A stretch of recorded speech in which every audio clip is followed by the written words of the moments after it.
우리가 지난주까지 영화를 보면서 말하자면 영화 설교를 했습니다. 근데 많은 성도님들이 그거 좋다고 근데 말씀하셨는데 한 성도님은 오히려 그게 영화 보는 게 집중이 안 된다고 그러면서 뭐라고 얘기하냐면 제 목소리를 더 듣고 싶다고 하셨는데 그 성도님이 바로 제 아내예요. 지극히 주관적인 의견이라서 그냥 좋았던 걸로 제가 생각하겠습니다. 근데 중요한 것은 우리가 영화를 보느냐 안 하느냐, 또 설교에 그것을 사용하느냐 안 하느냐, 그것을 넘어서서 마치 영화와 같은 잔잔한 감동의 이야기가 우리 삶에 있고 또 그것을 살아내는 것이 아닌가 싶습니다.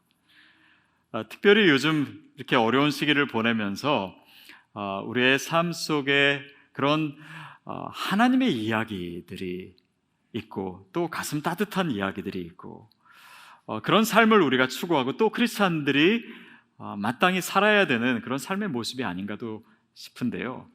저는 그 많은 우리가 살아내야 될 이야기의 키워드가 바로 환대가 아닌가 싶습니다. hospitality, 환대입니다. 특별히 이 시대에 더욱이 이 환대가 더 필요한 것은요, 점점 더 이 개인주의가 더 심화되는 것 같아요. 그렇죠. 그러니까 다른 사람의 고통에 대한 공감대가 점점 더 떨어지고 있고, 또 타인에게 무관심하고, 또 이렇게 우리가 쓰는 단어 중에 이 brother's keeper, 그러니까 마치 오늘 우리 본문 바로 전에 있는 이 가인의 이야기에서 내가 내 형제를 지키는 자입니까? 그 말은 무슨 말입니까? 나는 다른 사람의 삶에 대해서 별로 책임감 느끼고 싶지 않습니다. 그냥 나 살기도 바쁘고 요즘은 나도 힘들고 그냥 내 안전, 또 내 이익, 내 소유, 이런 것만이 내 삶의 가장 중요한 가치인 것처럼 살아가는 시대인 것 같아요. 더욱이 우리가 지금 살아가고 있는 시대는 이 자본주의가 예전보다도 훨씬 더 극대화된 시기인 것 같습니다. 그러다 보니까 무한 경쟁 사회예요.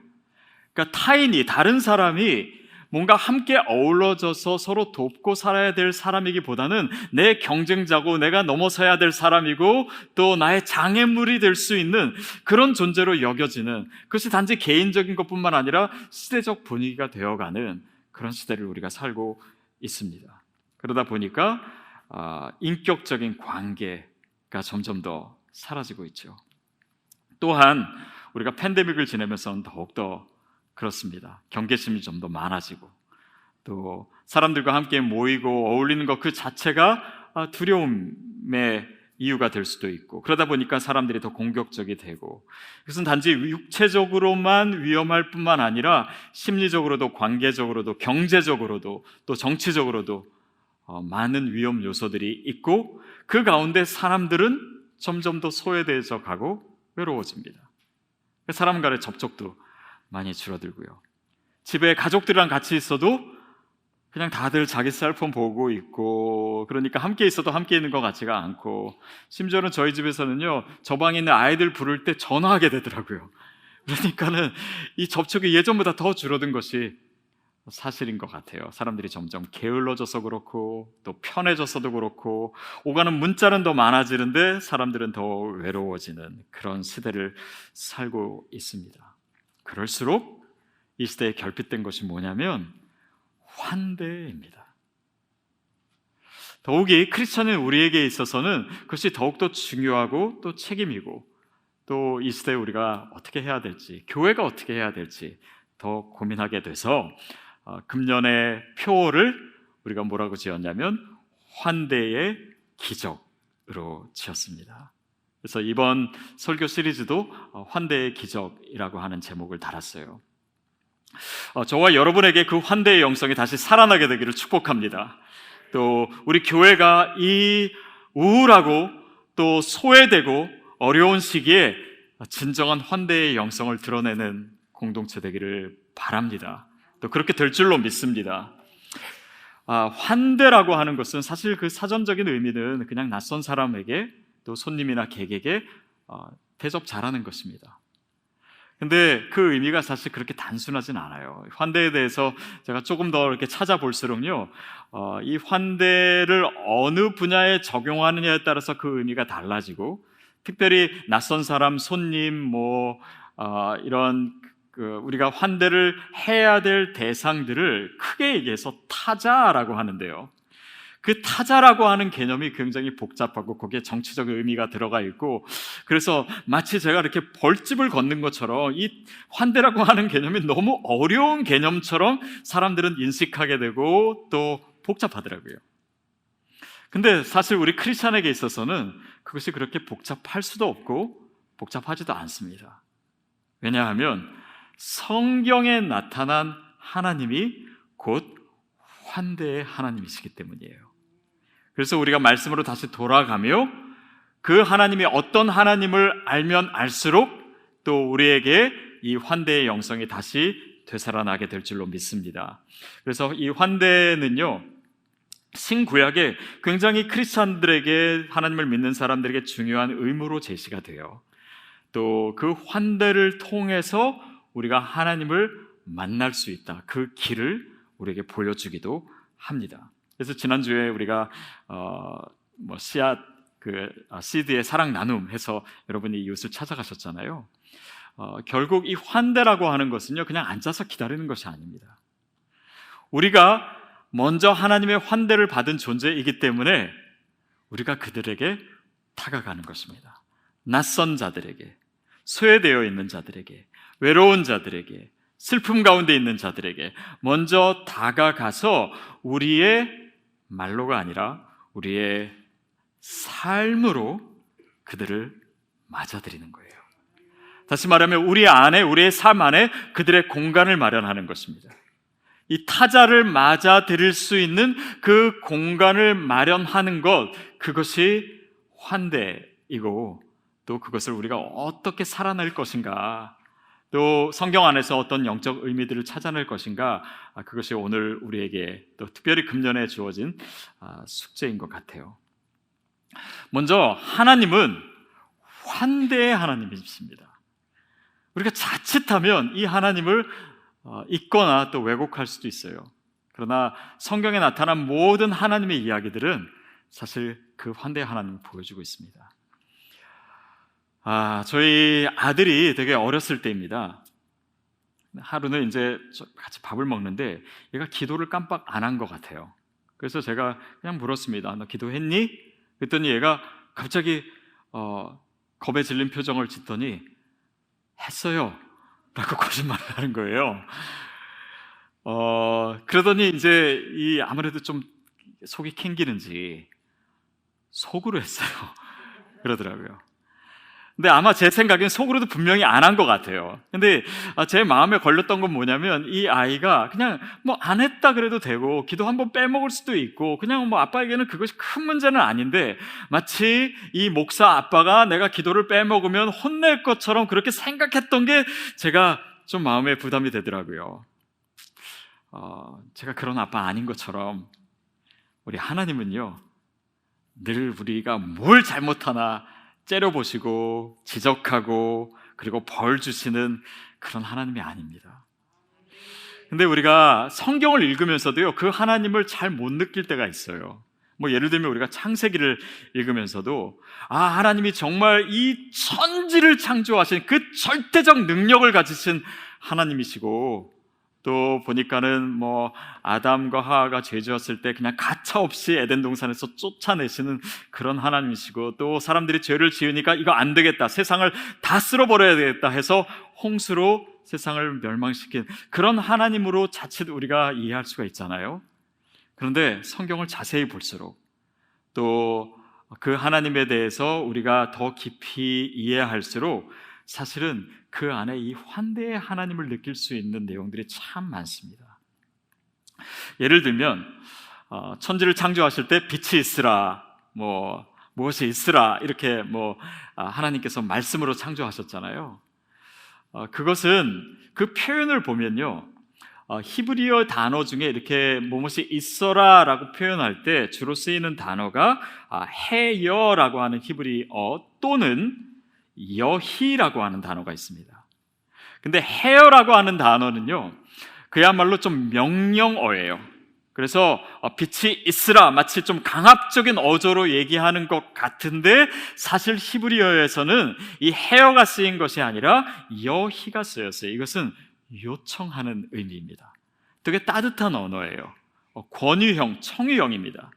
그러니까 빛이 있으라라고 번역이 됐지만 실제로의 의미는 이게 제대로 번역하기는 쉽지는 않은데요. 마치 뭐 빛이요, 나와서 내 빛을 세상에 비추라. 또 아니면 비추지 않겠니? 라고 하는 그런 이 어조를 가지고 있는 단어라고 합니다. 또 하나님께서 피조물을 만드시고 나서 본인이 직접 이름을 짓지 않으시고 아담에게 이름을 지으라고 하셨어요. 근데 이 고대 근동에 있어서 이 이름을 짓는다라고 하는 것은 어떤 대상에 대한 소유와 통제를 의미하는 것이거든요. 근데 그것을 하나님이 하시지 않고 아담에게 맡기셨다라고 하는 것은 우리에게 어떤 권위를 주시고 또 인간을 세워주시고 또 인간을 통해서 이 피조물을 다스리라고 하신 그 의미에 담긴 하나님의 환대의 모습을 우리가 엿볼 수 있습니다. 또 어떤 분은 이런 얘기해요. 하나님이 6일 동안 창조하시고 7일 쉬셨잖아요. 근데 본인만 쉬신 게 아니라 뭐 아담도 쉬고 다 쉬게 하셨잖아요. 근데 아담은 사실 그 전날 태어났는데 지가 뭐 했다고 쉬냐라고 생각하지만 하나님의 그 휴식과 안식에 우리 인간 별거 뭐 한 일도 없는 것 같은 인간을 초대하신 그 하나님을 우리가 느끼는 것도 중요하다. 뭐 이런 얘기도 들은 적이 있습니다. 또 아담과 하와가 죄를 지었을 때 에덴 동산에서 쫓겨나죠. 에덴의 동쪽으로 가지요. 근데 그 얘기가 나오기 전에 어떤 내용이 있냐면 가죽옷을 입혀주신 그들의 수치를 가려주시고 그들을 보호해 주시고자 하시는 마치 엄마와 같은 그 하나님의 손길, 그 환대의 하나님의 이야기가 쫓아내시는 것보다 먼저 있다는 사실에 우리가 주목해야 되고 그 환대의 하나님을 성경이 드러내기를 원하는 그 성경의 뉘앙스를 우리가 읽어야 된다라는 것입니다. 자, 오늘 본문에 보면 그 맥락 가운데서 이 창세기 4장이잖아요. 가인이 자기 동생 아벨을 죽이고 자기 죄가 너무 무거워서 하나님의 얼굴을 쳐다보지 못하는 그런 모습이 나와 있습니다. 죄지은 인간, 또 쫓겨나는 인간, 그리고 이 죄지은 인간이 기대하는 하나님은 벌 주시는 하나님, 나를 죽이시는 하나님으로 기대하고 있을 때 하나님은 뭐라고 말씀하시냐면 이 가인을 해치는 자는 7배나 벌을 받게 될 것이다. 보호하시는 하나님, 지켜주시는 하나님입니다. 지금 죽음을 기대하고 형벌을 기대하고 있는 가인에게 오히려 생명의 표를 주셔서 그의 생명을 보존시켜 주시는 하나님의 이야기가 나와 있어요. 환대의 하나님입니다. 저는 이 생명의 표가 뭘까를 한번 생각해 봤습니다. 뭐 돌멩이를 하나 주셨을까? 뭐라고 써서? 아니면 뭐 나뭇가지를 손에 쥐었었을까? 아니면 뭐 몸에 문신을 새겨가지고 나 해치지 못하게 하셨을까? 아니면 요즘 같으면 아마 뭐 QR 코드를 주셔가지고 이렇게 뭔가 보호할 수 있는 장치를 주시든지. 그런데 그 의미가 뭐 구체적으로 무엇이든 간에 그 의미는 궁극적으로 그리스도께서 우리를 위하여 죽으신 그 십자가의 의미를 담고 있는 것이다. 그런 생각을 했습니다. 마치 범죄한 아담과 하와에게 가죽옷을 입히셨다라고 하는 것은 그 가죽은 어떤 동물의 희생을 전제로 하는 것이잖아요. 그렇듯이 이 생명의 표 또한 예수 그리스도의 십자가, 나를 위해서 나를 보호하시고 나를 지키시고 나의 생명을 주시기 위해서 나를 위해서 희생하신 예수 그리스도의 복음이 바로 이 환대의 하나님을 가장 잘 드러내고 있는 것 같습니다. 그리고 그 가인에게 그 생명의 표를 주신 것처럼 예수 그리스도를 통해서 그의 십자가를 통해서 저와 여러분에게 그 생명의 표가 주어진 줄 믿습니다. 근데 그 의미는 뭐냐면 내가 대신 너를 위해서 다른 사람의 공격을 막아줄게. 어떤 이미지가 저에겐 떠올랐냐면요, 마치 부모가 자기 아들을, 자신 자녀를 안고 있는 모습이에요. 누가 때리면 내가 대신 맞아줄, 누가 죽이려고 하면 내가 대신 이 아이를 위해서 희생하며 보호해주는 그런 이미지가 바로 이 생명의 표 안에 있지 않나 싶습니다. 그래서 저는 환대라고 하는 단어가 어쩌면 우리가 평소에 잘 쓰지 않는 단어잖아요. 그리고 하나님에 대해서 우리가 묘사할 때도 뭐 사랑의 하나님, 은혜의 하나님 하지만 환대의 하나님이라고 표현함으로 인해서 우리가 놓치고 있었던 그 하나님의 이미지를 조금 더 색감 있게, 조금 더 깊이 우리가 생각해 볼 수 있는 것 같습니다. 그래서 환대한다라고 하는 이미지는요, 특히 저는 오늘 이 설교를 통해서는요, 안아주시는 하나님입니다. 나를 품어주시는 하나님이에요. 단지 그냥 허깅하는, 단지 간단한 인사가 아니라 나의 모습을, 나의 존재를 안아주신다. 그 안아주시는 하나님의 마음 가운데는 어떤 것이 있을까요? 우리의 연약함, 우리의 상처, 우리의 슬픔, 우리의 부족함, 우리의 죄, 우리의 모든 그 흉악하고 더러운 이 모든 있는 모습 그대로를 그대로 안아주시는, 그대로 받아주시는 그 하나님이 바로 환대의 하나님 아닐까요? 그것이 환대의 의미가 아닐까 싶습니다. 제가 예전에 어떤 글을 읽다가 어느 아이가 이게 주의력 결핍이 되게 심한 거예요. 그래서 때로는 발작을 하기도 하고, 또 때로는 정말 부모가 통제할 수 없는 상황이 되고 막 소리를 지르고, 그래서 이 아이를 어떻게든 고치기 위해서 엄마가 안 해본 일이 없습니다. 그래서 병원에 데리고 가고 상담도 받게 하고 또 어떤 훈련 프로그램에도 하고 약물 치료도 하고, 근데 아무 소용이 없는 거예요. 그런데 어느 날 이 아이가 또 그러는 거예요. 또 그냥 소리 지르고, 얘를 어떻게 도저히 감당할 수가 없는 그 상황에서 그냥 그 엄마가 이 아이를 그냥 안았어요. 안고 그냥 이 아이의 등을 두드렸습니다. 토닥토닥. 그리고 노래를 불러주기 시작했대요. 그리고 노래가 끝나고 계속해서 이 아이에게 모든 자신이 표현할 수 있는 애정의 언어를 사용해서 계속해서 말해주고 아이를 계속 안고 있었대요. 처음에는 이 아이가 막 이렇게 답답해하고 엄마 품을 빠져나가려고 하고, 그리고 막 소리 지르고 막 발버둥 치고, 그런데도 불구하고 이 엄마가 정말 아픈 가슴으로 이 아이를 계속 안고 있었는데, 이 아이가 어느 순간 자기 엄마의 목소리를 듣고 있고 노래를 듣고 있고, 그러면서 이렇게 막 소란 피우던 아이가 점점 더 잠잠해지기 시작하고, 나중에는 천천히 아이를 내려놨는데 그 평온이 계속 유지되었다. 이런 이야기였습니다. 여러분, 그 이미지를 한번 우리가 떠올려 보고, 오늘 우리의 삶에서 정말 분주하고 힘들고 지쳐있고, 또 어떻게 보면 정말 하나님 앞에 발버둥 치고 주님 앞에 온전하지 못한 우리의 모습에도 불구하고 나를 사랑으로 안고 계신 그 하나님의 손길을 우리가 한번 느껴볼 수 있으면 좋겠습니다.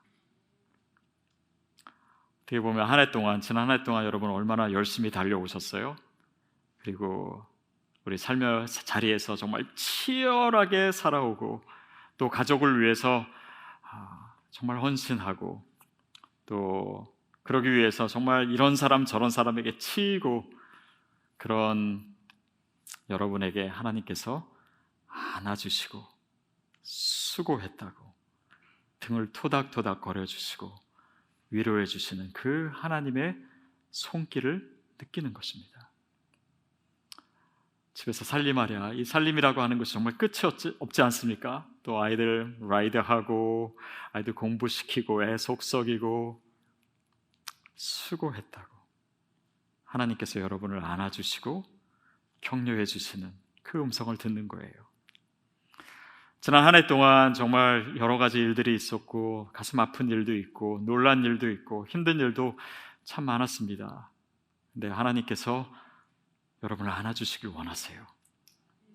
수고했다고, 정말 지금까지 너무나 잘 달려왔다고, 잘 참았다고, 그 어려운 상황들 잘 이겨냈다고. 여러분, 그 하나님이 바로 우리 하나님이십니다. 그리고 우리가 말씀 가운데 있고 기도 가운데 있고 주님과 교제한다라고 하는 것은 늘 그런 주님의 음성을 듣고 주님의 품을 느끼는, 그것이 우리의 신앙의 삶이 되기를 바랍니다. 그 하나님이 환대의 하나님이시고, 그 하나님이 아담에게 가죽옷을 입혀주시고 가인에게 생명의 표를 주신 하나님이 우리가 믿고 있는 그 복음 가운데 나타난 예수 그리스도요 하나님이심을 믿습니다. 그 품 안에서 우리가 호흡을 고르는 거예요. 그것이 우리의 예배입니다. 우리 기도의 씨앗의 시간이에요. 그 하나님의 음성을 듣는 시간입니다. 그리고 그러는 동안 그 환대의 느낌이 우리 가운데 느껴지고 체험되는 만큼, 그 하나님의 나를 향해서 벌리신 그 팔을 내가 볼 수 있는 만큼 또한 우리도 다른 사람을 향해 팔을 벌릴 수가 있게 됩니다. 그것이 바로 성경의 신구약을 통해서 하나님께서 우리가 객과 고아와 과부를 돌봐야 된다라고 하는 의미입니다. 그것은 강압적으로 우리에게 주어진 어떤 명령이 아니라 나를 환대하시고 나를 안아주시고 나를 품어주시고 나를 용서해 주시고 나를 있는 모습 그대로 받아주신 그 하나님을 만난 우리들의 삶에 내 안에 어느덧 스며든 환대의 DNA입니다. 그리고 그 능력이 저와 여러분에게 있어요. 그리고 그것을, 그 DNA를 활성화시키기를 주님이 원하시고, 그것이 오늘 또한 한 해를 맞이하는 우리가 바라봐야 될 우리의 삶의 모습이라고 믿습니다. 제가 예전에 한 신문을 보다가 읽었던 기사인데요, 아마 여러분도 많이 읽으셨고 제가 한번 얘기한 적도 있는 것 같습니다. 1995년에 이 동부의 매사추세츠에서 한 쌍둥이가 태어났어요. 근데 12주를 조산을 했습니다. 그러니까 아이가 태어났는데 1kg도 안 되는 작은 아이들 둘이 태어난 거예요. 근데 한 아이는 그냥 정상적으로 호흡을 하고 있는데 한 애는 심장에 이상이 생겨가지고 그 상태가 점점 더 안 좋아지는 것입니다. 처음에는 의사들이 손을 써보려고 하다가 나중에는 아무것도 효과가 없어가지고 그냥 이 아이는 이제 죽을 거라고, 그래서 그냥 그렇게 방치할 수밖에 없었던 상황이 되었습니다. 그때 한 간호사가 혹시 어떨지 모르겠는데 이 아이들이 자궁에 있을 때처럼 두 아이를 한 인큐베이터에 넣으면 어떻겠냐고 제안을 해서 그렇게 했대요. 그리고 그 아이들을 지켜보는데 이 안 아픈 아이가 팔을 들어서 자기의 아픈 동생을 안아주더래요. 그리고 조금 더 기다리니까 혈압이, 그 아픈 아이가 막 비정상적으로 낮았었는데 이 혈압이 돌아오기 시작하고 체온이 정상적이 되기 시작하고 시간이 지날수록 이 아이가 안정을 찾고 나중에는 모든 것이 정상이 된, 그것이 너무 놀라워서 신문기사로 나왔더라고요. 사진 한번 보실래요? 그게 그 아이의 모습이고 벌써 커가지고 20대 후반의 건강한 자매로 자라나게 되었습니다. 여러분, 제가 왜 이 사진을 좋아하냐면 우리의 포옹에는요 이런 생명을 살리는 능력이 있습니다. 그게 하나님이 우리에게 주신 거예요. 우리가 그분의 환대를 받았고 그분이 주신 생명과 그 용납함을 받고 누리는 존재라면 어느 순간 우리의 미소에는, 우리의 손길에는, 또 우리의 가슴에는 생명을 치유하는 능력이 있는 줄로 믿습니다. 그것을 사용하기를 원하세요. 더욱이 이 어려운 시대에, 이 차가운 시대에 모두 다 자기만 생각하고 있는 이 개인주의 시대에 하나님은 그분의 체온을 우리를 통해서 드러내기를 원하세요. 여러분, 우리 주위에 우리의 포옹을 필요로 하는 사람이 있습니다. 어쩌면 여러분의 포옹을 통해서만이 치유될 수 있는 사람이 있어요. 그 사람을 향해서 여러분 팔을 벌리십시오. 그리고 오늘 내 삶에 주님께서 주신 이 환대의 영성과 그 능력이 오늘 우리 가운데 다시 살아나게 되기를 여러분 기도하십시오. 여러분의 기도의 씨앗의 자리가 바로 그 하나님의 능력을 공급받는 시간이 될 줄로 믿습니다. 또 하나님의 음성을 듣는, 하나님의 말씀을 듣는, 말씀을 읽고 듣는 이 자리가 나를 환대하시고 격려하시는 주님의 따뜻한 음성을 듣는 시간이 되기를 바랍니다. 그럴 때 그 시간을 통해서 하나님의 기적이 준비될 줄로 믿습니다. 우리 삶을 통해서 이번 한 해 베푸실 그 하나님의 기적을 우리가 기대하며 또한 결단하며 오늘 우리가 주님 앞에 더 가까이 나아가게 되기를 축복합니다.